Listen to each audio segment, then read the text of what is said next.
And of course, as he mentioned, our brothers and sisters in the Canadian Peace Alliance, as well as the Toronto Coalition to Stop the War. These are brothers and sisters that are involved in very noble work. In fact, when we are supposed to be standing up for various issues, unfortunately many of us are absent, and these are the brothers that are over there. So I think we owe a great deal of gratitude to them for the excellent work that they are doing. And we are glad that we have the brothers and sisters from the Canadian Peace Alliance. And I'm going to invite Brother Sid Lacombe to come and share a few words with us. So please welcome Brother Sid Lacombe. I've known Ali for many, many years, and he's always a very, very passionate speaker. And likewise, I don't believe that there's many people in the audience here tonight who need to hear more about what happened to the people of Gaza over the course of the Israeli operations that happened, the brutal assault from the Israeli government last month. But I am here to talk about something else that we do desperately need to focus on in this country, and that is the absolutely horrible and shameful role that the government of Canada is playing on the international stage when it comes not only to the situation of the people of Gaza and of the Palestinian people, but in relation to any of a number of other countries and other issues that exist throughout the Arab and Muslim world. In particular, the thought that comes to mind, obviously Canada's shameful role during the Gaza assault when they would not, under any circumstances, condemn the Israeli government. But we've seen even worse come up subsequently. After the Benjamin Netanyahu government decided to build 3,000 new illegal settlements in the West Bank, Canada was the only country that did not condemn this action. Even the Obama administration said that this was a problem and that they were opposed to these settlements being built, but the government of Canada stood firm by its key ally, Israel, which is another shameful episode.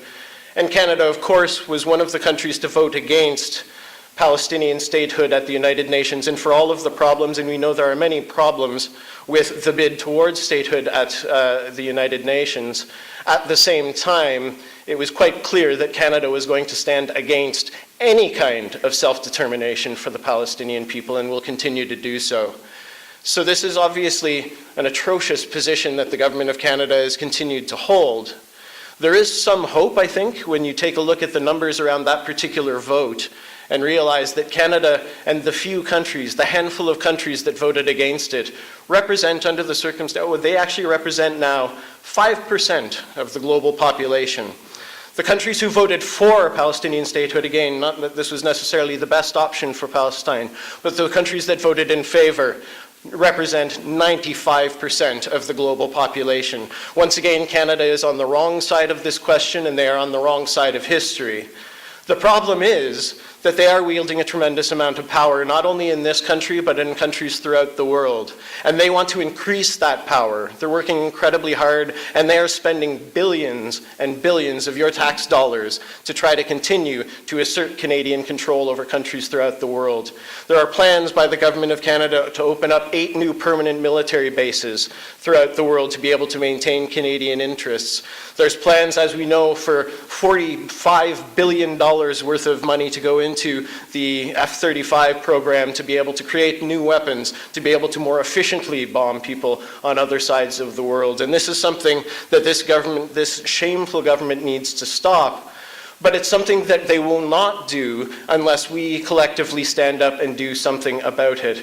And we have a really specific and important responsibility in this country, and I know I've mentioned this before, because it's really, really important for us to understand that even though Canada's reputation internationally has been shaken over the course of the last years by the absolutely horrible positions of the Harper government on climate change and on war and on racism, there is still a voice that is representative. When Canada speaks on the international stage, there are some people who listen to what they say.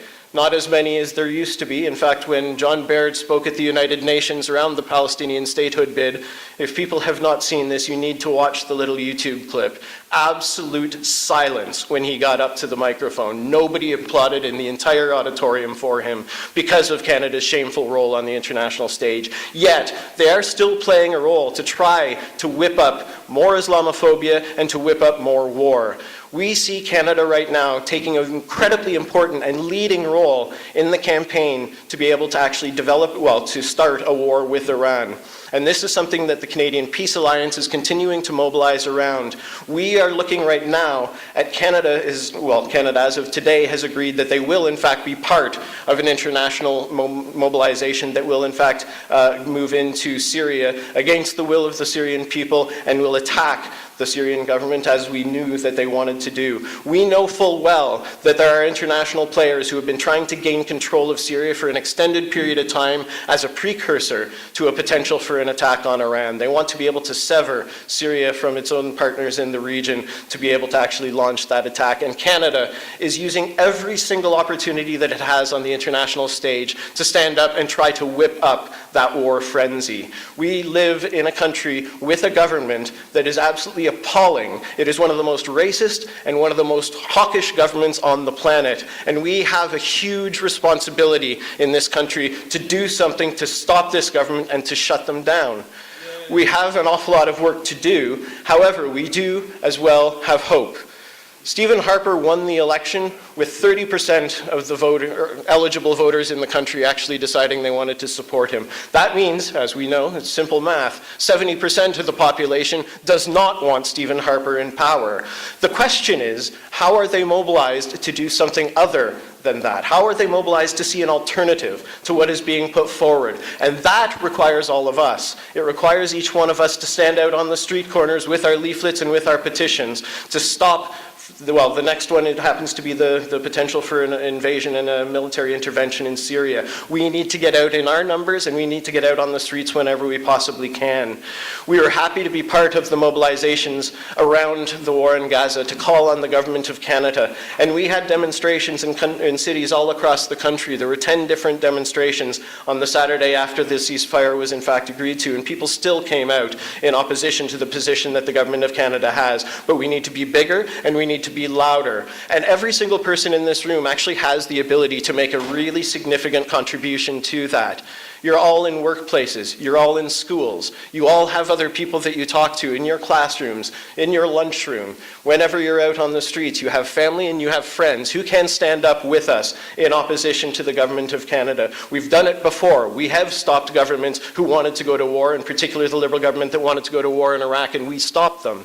We were able to shut that down. And we can do so under the circumstances, not by appealing to this government, because this government doesn't have any ears to listen to us. However, that's not who we need to talk to. We need to talk to the rest of the people in your community and in your workplace and in your school to be able to stand up. Canada is playing, as I say, an incredibly important role in trying to develop the next sets of wars to be able to maintain Western imperialist dominance throughout the world. We have an incredibly important role to play. I do hope that you'll be able to join us in being able to do so. And if you have a chance, go to the Canadian Peace Alliance website. We have now got some new resources that have been put together to look at some of the specific questions and some of the arguments that people are hearing around this. A petition and a series of campaigns saying no Canadian intervention in Syria, no to a NATO intervention in Syria. Once again, the Syrian people need to decide this on their own. And we also have new campaign materials that have been developed specifically around the question of Iran. There's an awful lot of lies and misinformation that are out there around the Iranian question about whether or not there is a nuclear weapon, as an example. That is the type of thing that we need to counter.